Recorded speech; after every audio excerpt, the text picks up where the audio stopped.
계시록 강의 9번째 시간입니다.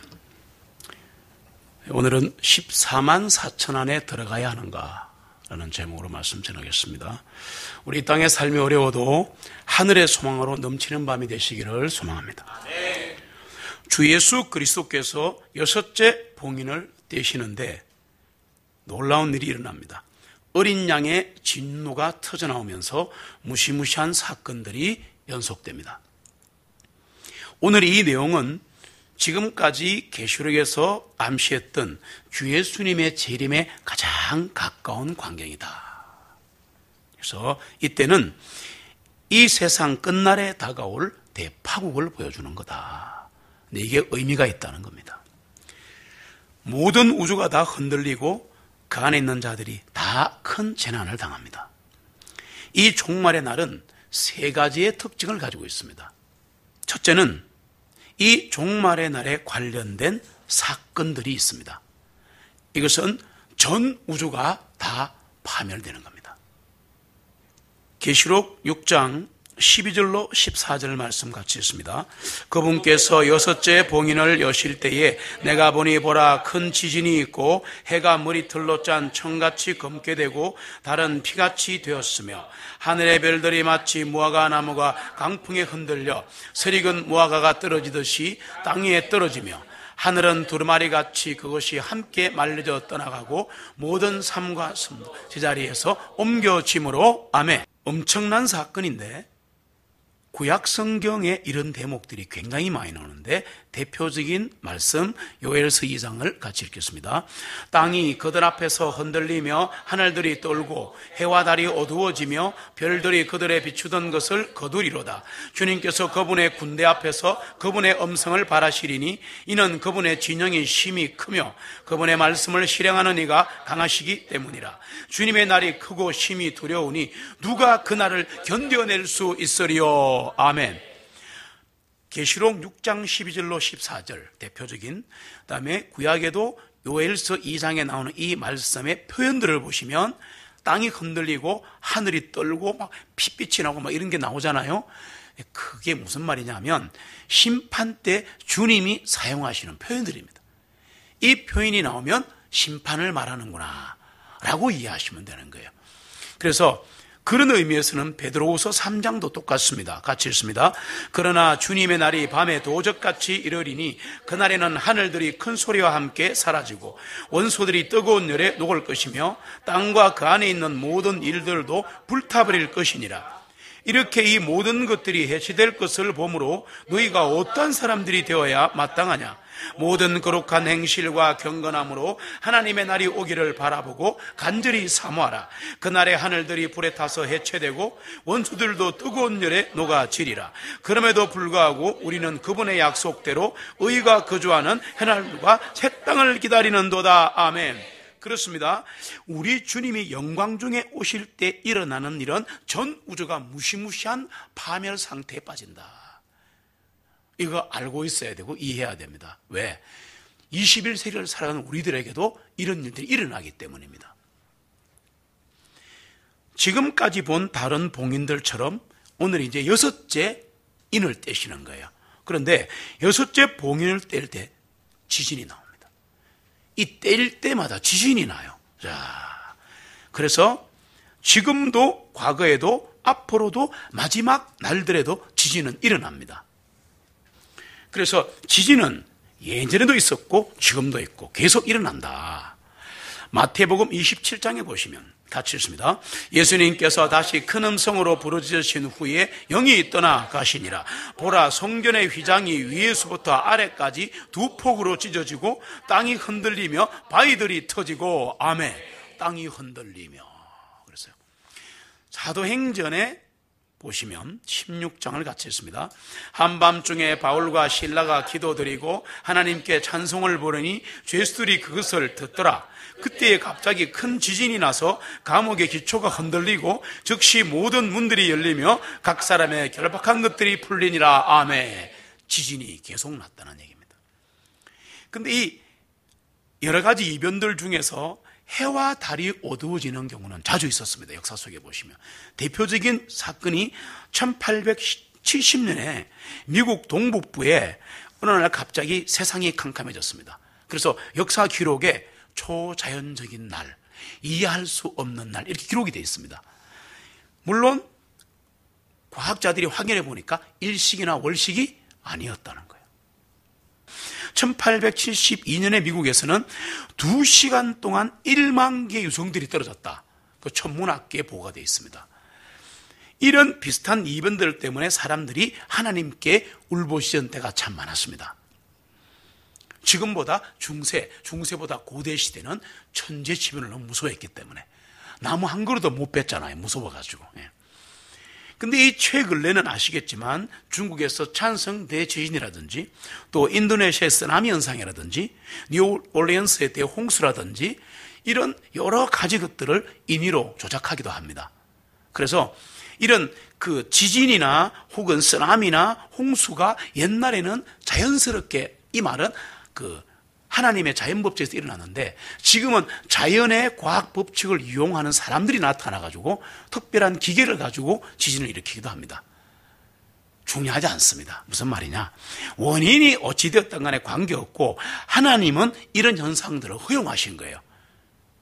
하나님의 허용하에 지진이 자연 발생이 됐던 악한 자들이 일으켰던 하프로 그게 중요하지 않다는 말입니다. 거기에 너무 매몰되면 안 됩니다. 그래서 그러면 중요한 것은 하나님은 왜 이런 대이변들을 허용하시는가? 지금도 코로나 팬데믹 아닙니까? 이런 현상들은 왜 왔는가? 하나님이 왜 허용하시는가? 하나님께서는 닥쳐올 심판들을 경고하시는 겁니다. 계시로 계속 나와요. 그러니까 이보다 더한 것들이 올 거다라고 경고해 주는 거예요.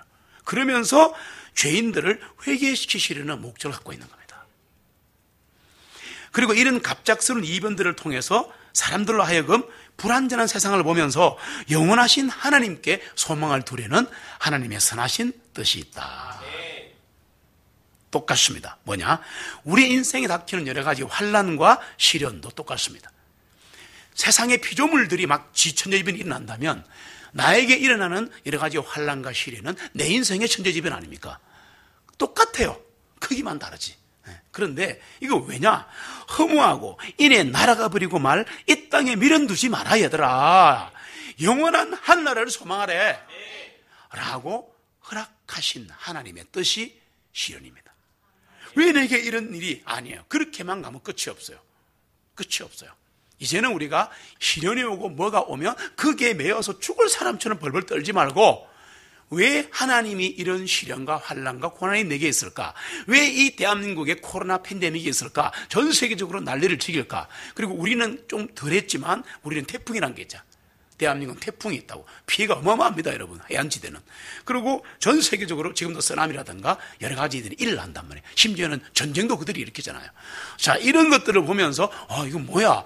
힘드네. 이렇게 생각할 게 아니라 이 땅은 아무것도 아니구나. 이 땅은 다 날아가 버릴 거구나. 아까 보니까 베드로때 다 타버릴 거구나. 가장 작은 원소 엘리먼트까지 다 녹아버리는구나. 진짜 허망한 거구나. 그래서 하나님이 하늘을 소망하라고 내게 주신, 내 가정에 주신 우리 교회와 우리나라에 주신 하나님의 선하신 목적이구나. 그렇게 이해를 하셔야 합니다. 힘들고 어려울 때마다 하늘나라를 소망하고 하나님 바라보시기 바랍니다. 그분이 내 사정, 내 인생 다 알고 계십니다. 믿고 맡기면 그분이 인도하시는 거예요. 두 번째 특징이 뭐냐? 이 마지막 날에 계시록 6장에 7장에 이 특징이 뭐냐 하면 그 마지막 날 주님이 재림하시는 날, 큰 날, 주님의 날 다 같은 말인데 관련된 사람들은 모두 사람들이에요. 모든 사람들이에요. All the people. 한 명도 예외가 없다. 이건 무서운 겁니다. 와, 마지막 심판날이 오면 단 한 명도 그 재난에서 피해갈 수 없다는 겁니다. 그걸 경고하시는 거예요.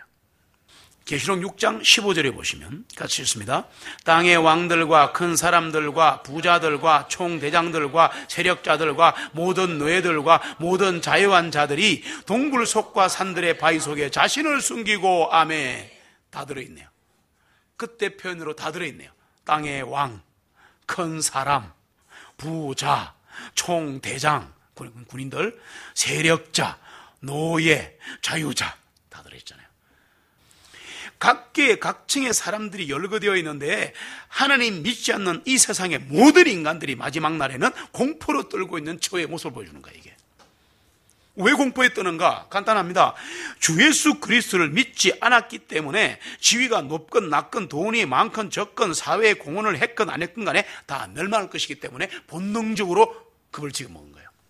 그래서 마지막 날에는 예수 그리스도를 믿지 않는 자들에게는 아무도 생명을 보장하지 않습니다.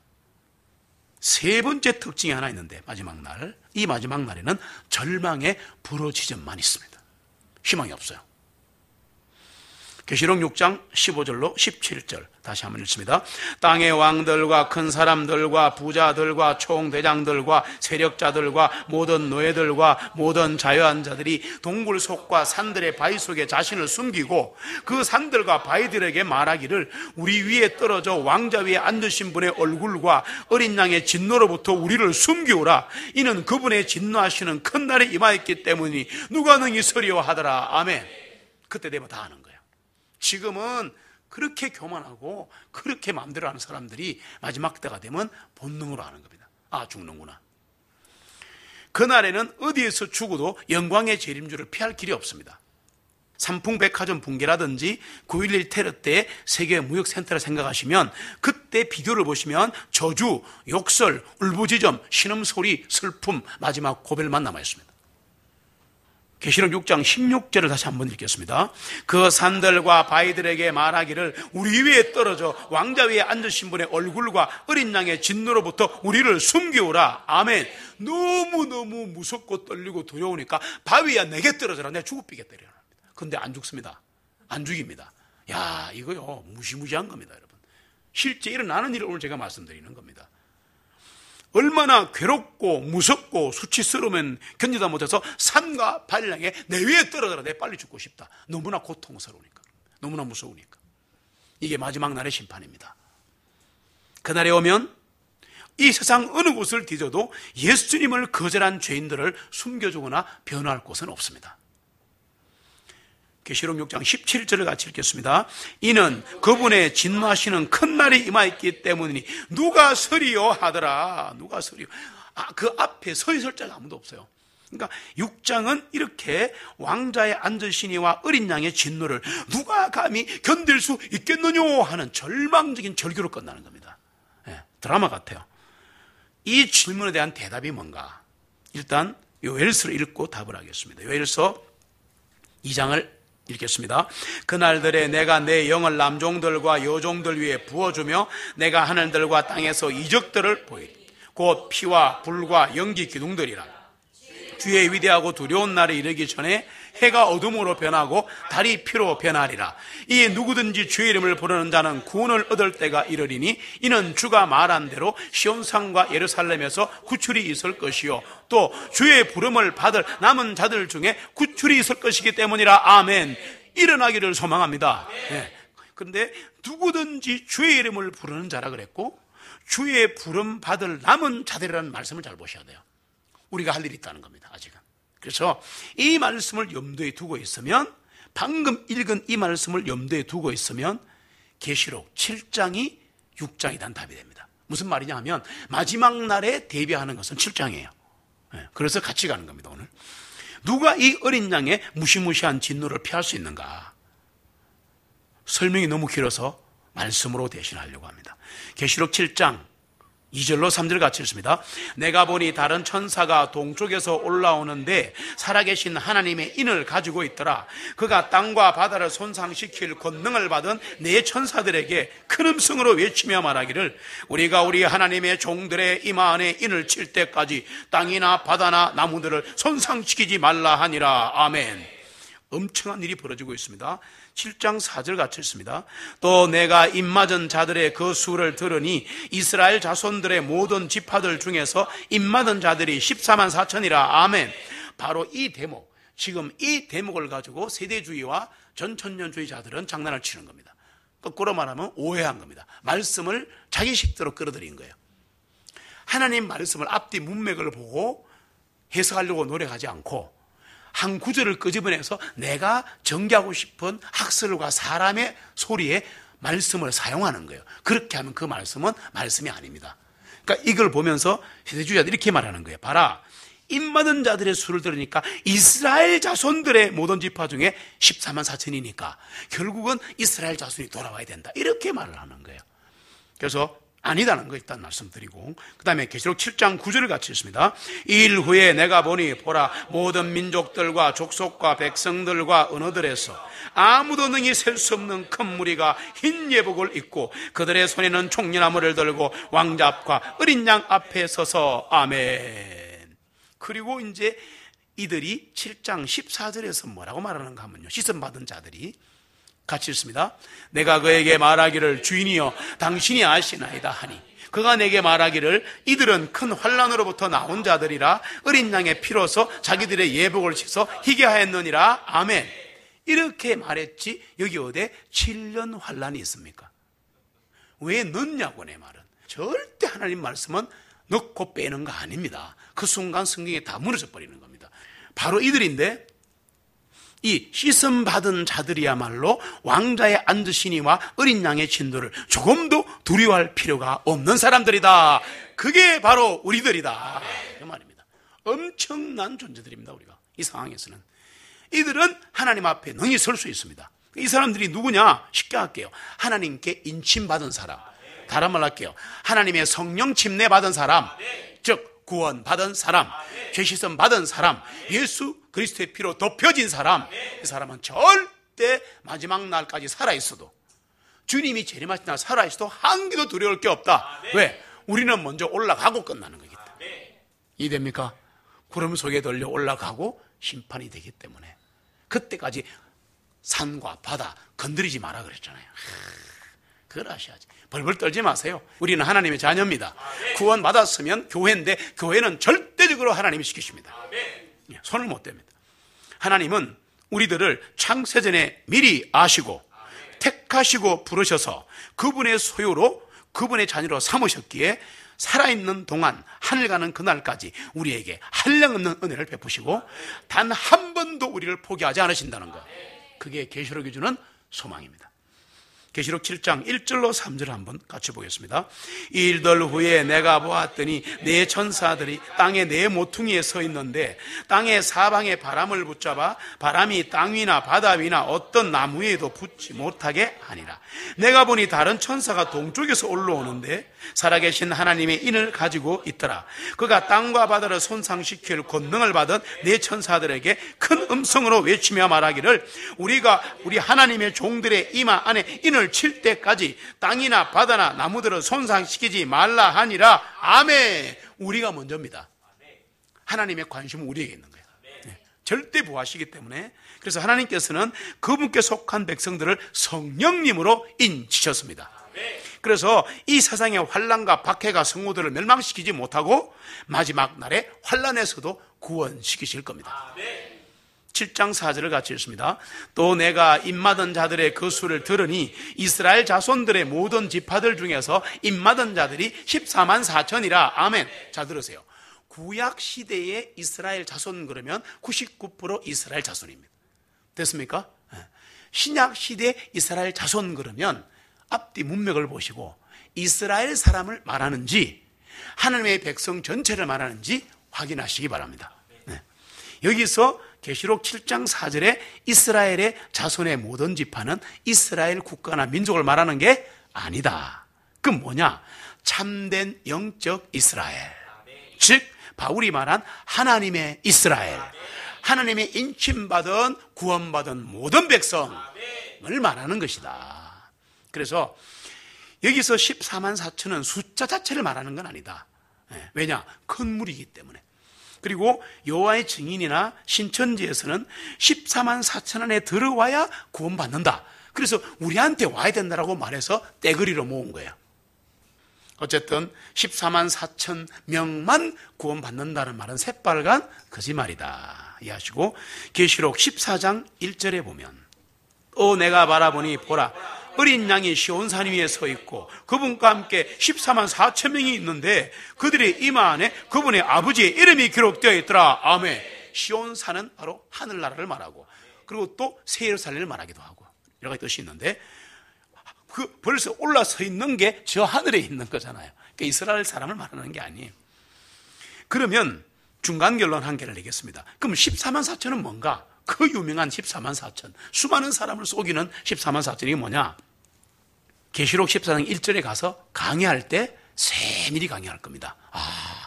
입이 벌어져 강의할 수 있는데 오늘은 이게 목적이 아니니까 하긴 합니다. 14만 4천은 주 예수 그리스도를 믿음으로써 하나님의 소유가 된 신구약 시대 모든 성도들이다. 이거를 상징하는 거예요. 상징이라 그랬잖아요. 그래서 이들은 셀 수 없이 큰 무리들이다. 7장 9절을 보시면 같이 읽습니다. 일 후에 내가 보니 보라, 모든 민족들과 족속과 백성들과 언어들에서 아무도 능히 셀 수 없는 큰 무리가 흰 예복을 입고 그들의 손에는 총리나무를 들고 왕좌 앞과 어린 양 앞에 서서 아멘. 이게 나오는 민족, 족속, 백성, 언어라는 것은 이게 사람을 나타내는 표현들입니다. 되게 어려운 표현은 아니고, 다시 말하면 선택된 자들이다는 뜻입니다. 이렇게 선택된 자들은 세계 도처에서 구원받은 사람들입니다. 그렇잖아요? 네. 계시록 7장 14절을 보시면 또 읽습니다. 내가 그에게 말하기를 주인이여 당신이 아시나이다 하니 그가 내게 말하기를 이들은 큰 환난으로부터 나온 자들이라 어린 양의 피로서 자기들의 예복을 씻어 희게 하였느니라. 아멘. 예수 십자가에 흘린 피로서 그대는 씻기어 있는가.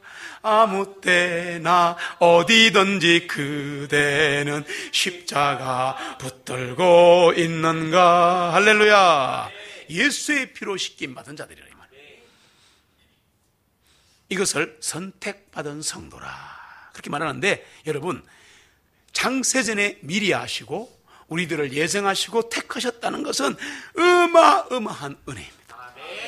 와, 우리는 권한이 없어요. 여러분, 우리는 권한이 없어요. 이는 무조건 하나님의 은혜입니다. 그래서 내가 목사니까, 나는 누구니까, 나는 장로니까 이렇게 해서 포옹 잡을 일이 하나도 없다. 그냥 주어진 내 직분과 내 사명을 충실히 하면 우리는 다 나중에 하늘의 왕관을 받는 거예요. 상급 받는 거예요.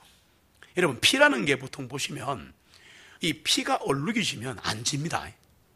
혹시 아시는지 모르겠는데 이게 딱딱하게 굳어요. 근데 주 예수 그리스도의 피는 깊이 얼룩진 우리의 죄를 말끔히 제거하는 능력입니다.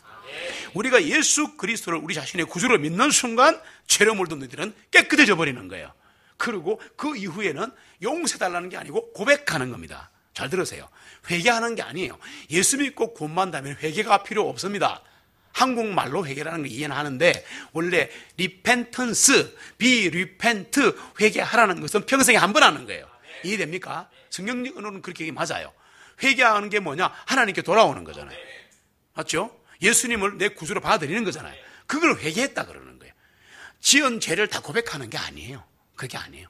그렇게 해서 회개하고 돌아오면 그 다음부터는 회개하는 게 아니고 정확하게 내 잘못과 내 죄를, 내 약함을 하나님께 컨페스, 고백하고 자백하는 거야. 그러면 하나님이 깨끗이 하는 거야. 십자가의 피로. 놀라운 피 아닙니까? 이사야 1장 18절을 같이 읽습니다. 주가 말하노라, 이제 오라, 우리가 서로 변론하자. 비록 너희 죄들이 주홍색 같을지라도 눈같이 희게 될 것이요 진홍색같이 붉을지라도 양털같이 되리라. 아멘. 저와 여러분이 구원 이후에 아무리 큰 범죄를 저질렀다 하더라도, 입에 담을 수 없는 범죄를 저질렀다 하더라도, 여러분, 우리는 양같이 희게 된 사람들입니다. 잠깐 양털에 약간 물가 묻었을 뿐이야, 쉽게 말하면. 그래서 우리는 흑염소가 아니에요. 성경으로 우리 양이에요. 완전 하얀 양입니다. 눈처럼 하얀 양들입니다. 예수 그리스도의 피로 씻음 받았기 때문에. 그래서 그 이후에는 막 울고불고 하는 게 아니고 진심으로, 진정으로 내 잘못을 하나님께 구하는 순간 진짜 우주번에 1초 만에 게임 끝. 기억도 아니하시리라. 바다에 던진 돌 같으리라. 동이 서가 못 만나는 것처럼 내가 네가 잘못한, 내한테 고백한 그 죄를 내가 기억나지 않게 하리라. 근접하지도 못하게 하리라. 고백하지 않으니까 쌓여서 이게 나중에 견고한 진이 되는 거잖아요. 안에 콱 잡혀갖고 예배가 안 드려지는. 그러면 이 선택된 성도들, 어린 양의 피로 자기 예복을 씻어 희게 한 이 사람들은 도대체 어디에서 뭘 하는가? 이 사람들 하는 일이 뭔가? 계시록 7장 9절로 12절에 놀라운 일이 일어납니다. 우리가 할 일이 뭐냐 나중에. 같이 읽습니다. 일 후에 내가 보니 보라 모든 민족들과 족속들과 백성들과 언어들에서 아무도 능히 셀 수 없는 큰 무리가 흰 예복을 입고 그들의 손에는 총리나무를 들고 왕자 앞과 어린 양 앞에 서서 큰 음성으로 외쳐 말씀드리기를 구원이 왕자 위에 앉으신 우리 하나님 어린 양께 있도다 하니 왕자와 장로들과 내 짐승 주위에 둘러서 있는 모든 천사들이 왕자 앞에 엎드려 얼굴을 대고 하나님께 경배드리며 말씀드리기를 아멘. 복되심과 영광과 지혜와 감사와 존귀와 권능과 능력이 우리 하나님께 영원 무궁토록 있도다 아멘 하니라. 아멘. 기도할 때 다른 거 하지 마세요. 이거 해야 돼요. 왕자 앞과 어린 양 앞에서 큰 소리로 외치기를 구원이 왕자 위에 앉으신 우리 하나님과 어린 양께 있습니다. 구원의 역사 일어난다고. 그리고 기도할 때 우리 잘들 하시지만 복되심과 영광과 지혜와 감사와 존귀와 권세와 능력이 하나님께 영원 무궁토록 있습니다. 하나님의 경배를 받으시고 12절을 다시 한번 보겠습니다. 같이 읽습니다. 말씀드리기를 아멘. 복되심과 영광과 지혜와 감사와 존귀와 권능과 능력이 우리 하나님께 영원 무궁토록 있도다 아멘 하니라. 아멘. 이 말씀들은 무슨 말이냐 하면요, 오직 하나님에게만 충만하고 완전하며 가장 깊은 경배와 찬양을 드려야 한다, 그런 뜻입니다. 그래서 우리는 찬양이 언제나 이 어린 양의 피와 구원에 관한 찬양을 드리실 때 가장 성령님이 기뻐하십니다. 예수로 나의 구주 삼고 성령과 피로서 거듭나니 이 세상에서 내 영혼이 하늘의 영광 보리로다.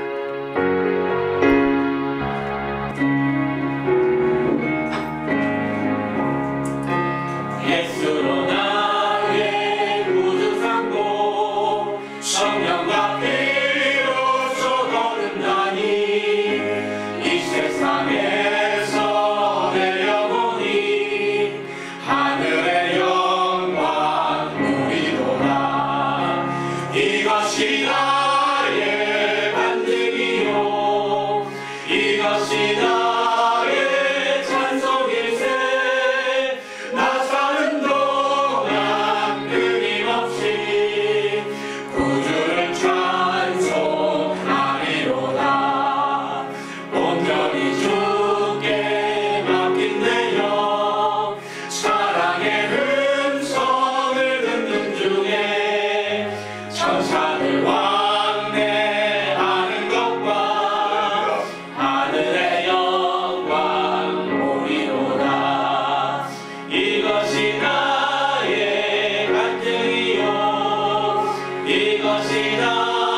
구주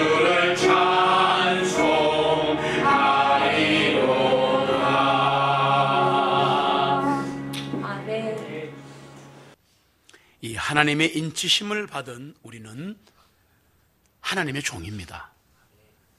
그럼 우리들은 하늘에서 어떻게 사는가? 어떻게 사는가? 여러 가지가 있습니다. 참 많이 있습니다. 그런데 계시록을 통해서 보면 하늘에 가서 크게 세 가지 삶을 삽니다.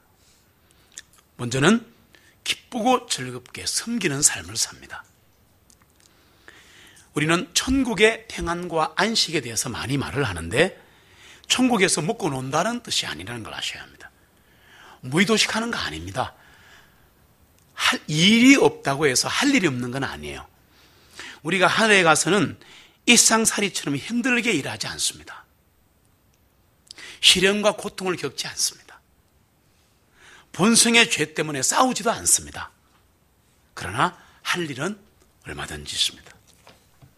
계시록 7장 15절에 보시면 앞절에 같이 있습니다. 그러므로 그들이 하나님의 왕자 앞에 있어 그랬잖아요. 어마어마한 말씀입니다. 우리는 그냥 읽고 지나가는데 이게 읽고 지나가는 무궁화 열차가 아니에요. 그렇지 않습니다. 그들이 우리가 나중에 하나님의 왕자 앞에 있다는 게 무슨 말인가? 하나님의 왕자는 권능, 영광, 아까 보잖아요. 그런 걸 나타내는데 우리들이 하나님 왕자 앞에 있게 될 거라는 거예요. 그럼 뭔 말이냐면 이 왕자는 하늘나라의 중심이에요. 이 왕자 앞에라는 말은 굉장히 중요한 의미가 있는데 이 말은 하나님과의 교제를 나타냅니다. 코람데오, before God. 이 땅에서도 우리가 말씀 안에서, 성령 안에서, 성도와의 교제인 산돌 모임에서 이런 예배에서 하나님 앞에 서 있는 거잖아요. 말씀 앞에. 그러면 교제를 하는 거잖아요. 똑같은데 지금은 우리가 돌아가면 또 힘든 일이 기다리고 회상이 기다리지만 하늘은 영원히 하늘이기 때문에 다른 데 안 가도 되니까 하나님의 왕자 앞에 있더라 이 말은 어마어마한 말인데 구원받은 성도의 수는 헤아릴 수 없이 많을 겁니다. 셀 수 없는 많은 무리 카운틀리스라 그랬으니까 어마어마하게 많은데 아무리 많을지라도 하나님의 전능하심과 위대하심으로 하나님과 한 사람 한 사람 긴밀한 교제를 나눕니다. 야, 하나님만 하실 수 있다. 하나님만이 그 큰 무리와 함께 교제하실 수 있는 거야. 하나님의 왕자 앞에 서 있다는 거 어마어마한 일입니다. 우리는 또한 그분의 성전에서 밤낮으로 그분을 섬깁니다. 하늘에서 그분을 섬기는 것은 고통스러운 일이 아닙니다. 구원받은 자들은 주님을 영화롭게 할 것이고 밤낮으로 쉬지 않고 주님을 섬기면서 그분이 임재, 그분이 여기 있다는 것을 가깝게 느끼며 살아간다고 합니다. 참 사모합니다. 전 솔직히. 그래서 주님을 섬기는 일이 부담스럽다, 피곤하다, 그렇지 않고 기쁨과 행복의 원천이 된다. 하늘에 가서 한 일이 두 번째가 뭐냐? 두 번째, 한없이 안전한 삶을 산다. 우리가 왜 돈 벌고 저축하고 약간 불안을 느끼냐면 이 세상이 불안전하니까, 불투명하니까 뭐라도 하는 거거든요. 그런데 하늘에서는 한없는 안전함을 느낀다. 이거 엄청난 은혜 아닙니까? 계시록 7장 15절 16절 같이 있습니다. 또한 왕자 위에 앉으신 분께서 그들 가운데 거하시리라. 그들이 다시는 굶주리지 아니하고 목마르지 아니하며 해나 어떤 뜨거운 기운도 그들 위에 내리쬐지 아니하리니. 아멘. 끝난 거 아닙니까? 이 땅에 모든 수고와 고통은 없다는 얘기예요. 우리들은 하나님의 장막으로 가려워질 겁니다. 이 땅에서 우리가 더운 여름에 텐트 치고 있으면 그 야영장에서 텐트 안에서 더위를 피할 수 있고, 추운 겨울에 가도 와사칼 피워놓고 안에 잠궈버리면 그 조그만한 텐트 안에서도 우리가 보호를 받는데 하나님의 장막으로 가리워지잖아요. 그것을 시편에서는 뭐라고 말하느냐? 이 땅을 살면서 전당자의 그늘 안에 가라. 그렇게 말합니다. 오늘도 그렇게 되기를 바랍니다. 그분의 그늘 안에 있으면 모든 것이 해결되는 겁니다. 그분이 다 보호하시는 거예요. 야수로부터, 전쟁으로부터, 불안으로부터 보호하시는 거예요. 구원받은 성도들은 하나님의 사랑의 깃발을 앞세우고 하늘잔치에 참여할 것입니다. 그분의 깃발은 사랑이거든요. 나가서 2장 4절 같이 읽습니다. 그분께서 나를 잔치집으로 인도하여 들어가셨으니 내 위에 있는 그분의 깃발은 사랑이었도다. 아멘. 잔치날은 바로 어린 양의 혼인잔치날. 우리들은 하나님의 능력과 권세로 모든 악으로부터 보호될 것입니다. 육신의 죄가 더 이상 우리를 괴롭히지 못합니다. 예수님의 이름을 위해 더 이상 받아야 할 고난도 없는 곳입니다. 이게 하늘의 안전한 삶을 말하는 겁니다. 그리고 마지막으로 완전히 만족한 삶을 삽니다. 이 땅의 삶은 아무리 해도 입도 거칠어지고 불평이 나오고 불만이 나오고 나도 너도 서로 정죄하고 해요. 한다니까. 내가 나도 정죄한다니까. 그런데 여러분, 완전한 만족의 삶이라는 거예요. 이 땅에서는 있을 수 없는 겁니다. 그러면 어떻게 완전한 만족을 사느냐? 어린 양이 우리들의 완전한 만족이 됩니다. 주님이 보상이 되는 거예요. 그래서 이 땅에 있을 때 뭐라 그래요? 예수 그리스도로 옷 입어라, 구원을 받으라 그러잖아요. 계시록 7장 16절로 17절을 읽습니다.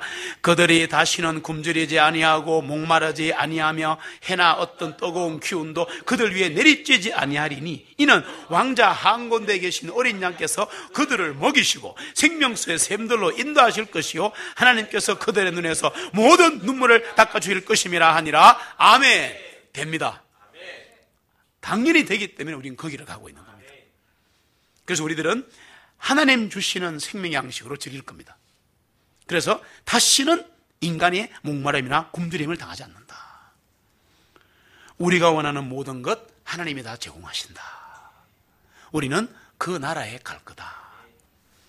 우리의 몸은 영화롭게 변모되어서 예수님과 똑같이 됩니다. 우리의 죄는 영원히 없어집니다. 그렇게 괴롭히던 우리의 죄와 잘못들이, 우리의 마음은 오직 그렇게 안 되던 마음이 주님께만 집중이 되는 거야. 그래서 수많은 신구약 성도와 함께 영원히 주님의 나라에서 살아갑니다. 영원히. 모르겠어요. 그 영혼이 어떻게 영혼인지는 그냥 말로만 이해합니다. 하늘나라에서 우리를 인도하시는 분은 어린 양이십니다. 창세전에 죽임당하신 어린 양이 우리의 인도자십니다. 주님은 어린 양으로서 죽임을 당하시고 우리를 주님의 핏값으로 값주고 사셨습니다. 주님은 목자십니다. 우리의 모든 필요를 채워주시고 언제 어디서나 우리를 돌봐주실 것입니다. 한치의 오차도 없이. 그곳이 하늘나라입니다. 우리 모두는 모든 슬픔으로부터 구원될 것이고 이 땅에서의 우리의 삶은 가장 기쁠 때라도 눈물로 얼룩질 때가 많습니다. 뭐 좀 괜찮은 일이 일어났는데도 좀 있으면 허전함이 와요. 어쩔 수 없는 홀로 가는 성도이기 때문입니다. 그러나 하나님은 그곳에서 우리 눈에서 모든 눈물을 닦아주시고 위로하신다. 그곳이 하늘나라다. 이렇게 하늘나라의 시민이 된다는 건 너무 좋은 일이고 너무 기쁜 일이고 복된 일이다. 나는 과연 하늘나라의 진짜 시민인가 고민해 보시고, 시민이 되셨다면 나는 이미 영원한 삶을 시작한 겁니다. 나는 하나님을 섬기는 삶과 하나님의 보호로 둘러싸인 삶과 하나님의 만족으로 채워진 삶을 구원받는 그 순간 시작한 겁니다. 뿐만 아니라 앞으로 최고 최선의 하늘의 복이 나를 기다리고 있습니다. 하늘의 소망을 가지고 그날을 기다리고 사모하는 우리 모두가 되기를 소원합니다. 우리 모두 거기서 만납시다.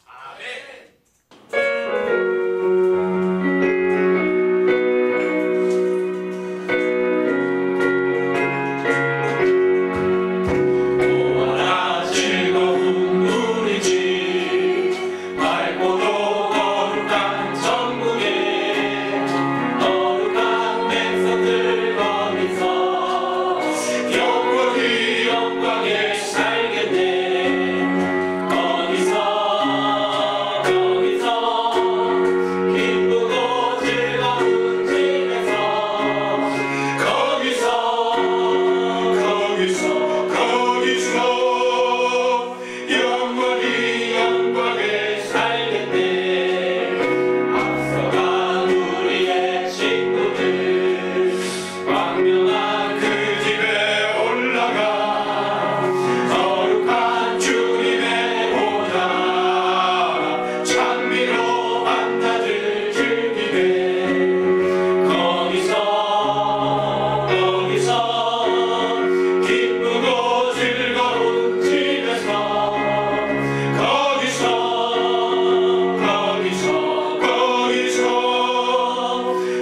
덤비고